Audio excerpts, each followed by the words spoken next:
Hey everyone, here we have a 2001 Dinan E39 M5 with carbon black paint and a caramel interior. Has about 106,000 miles, and we just got done with a full interior restoration. So we'll start on the driver's side. Steering wheel has been restored. The seat.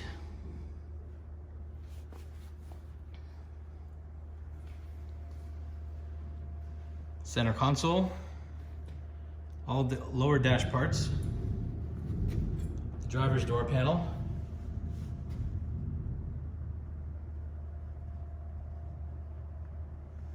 and then of course the other side and the back and all the other door panels, all to within probably 95% of original.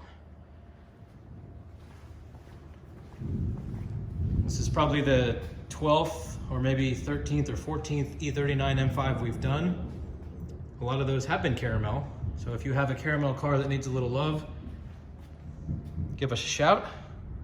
People send us cars from all over the country because of the detailed work that we do.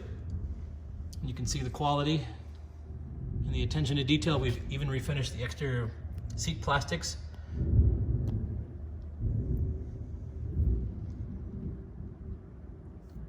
Give us a shout.